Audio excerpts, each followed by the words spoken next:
What is up guys, and this is Edright. So yun, quick vlog lang to.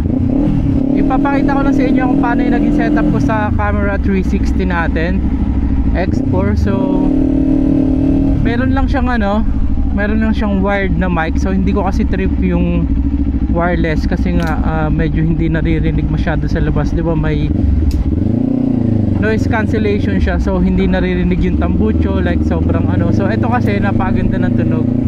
Gusto ko talaga yung tunog niya. Ayun, kitang ito pag bubomba ka, diba? Tapos malinaw din yung microphone. So hindi naman ganun kalat yung wire kasi tutupi mo naman. Ayan, nakatupi naman yung wire. Ayan, nakita nyo naman siya sa medyo malakas kasi talaga yung tunog ng tambucho natin.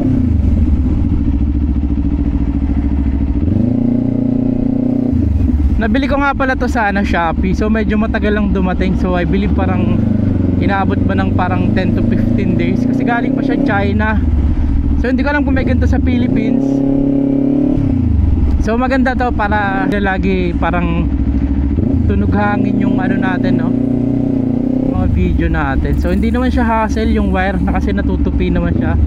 Sobrang nipis lang yung wire niya, hindi kasi laki ng mga wire ng mga charger. Alam niyo, parang sa earphone lang. So ganun lang siya kalaki, tapos kulay black pa. So hindi talaga siya hassle. Ang disadvantage lang na ito, hindi mo pwede gamitin yung camera 360 mo nang naka-charge.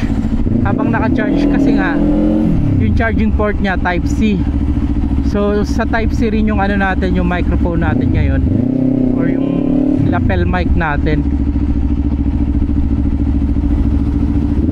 So dapat yata dito marami kang battery, pero goods na rin pag mga ano kasi, di ba, pag mga long rides naman hindi mo naman kailangan ng mic talaga. So pwede ka na mag voice over. So ito for ano lang to, kunyari may nagpapabomba, di ba, mga malapitang rides. Ang mahal kasi ng battery ng Insta360 X4. So hindi ko lang alam magkano pinakamura.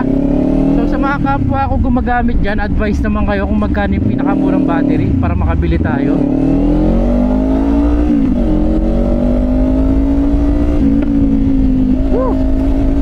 Asam. Sarap sa tenga.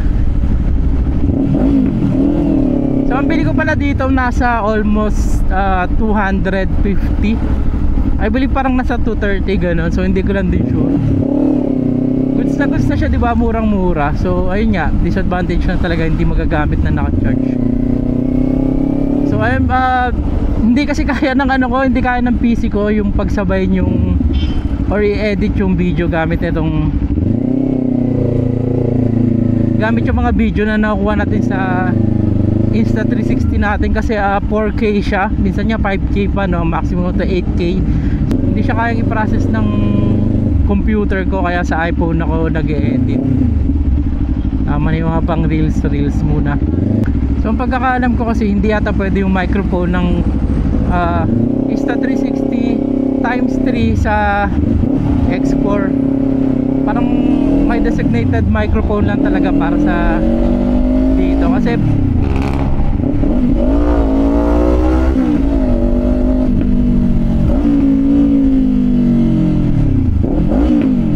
diba, kuwang-kuha yung tunog niya.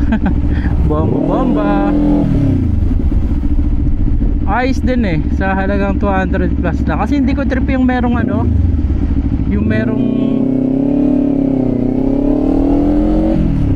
meron nabibili yung may adapter. So hindi ko kasi trip yung mga wireless.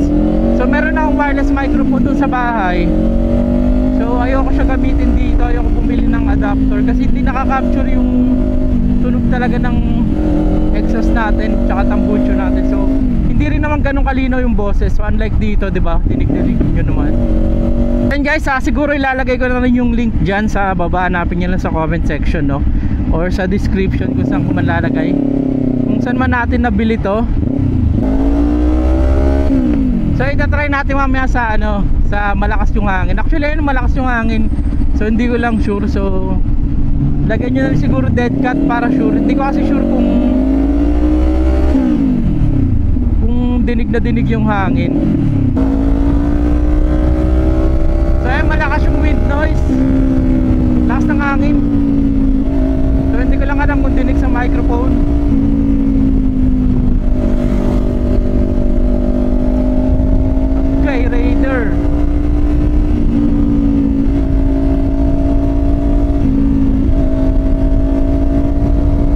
So ayun, kamusta naman? Malakas ba?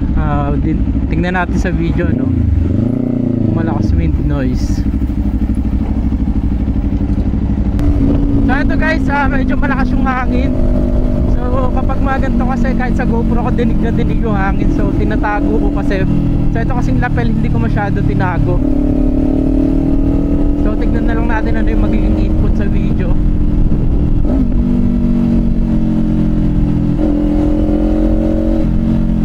So yun lang naman, hanggang dito lang yung vlog ko. This is Ed, ride safe always.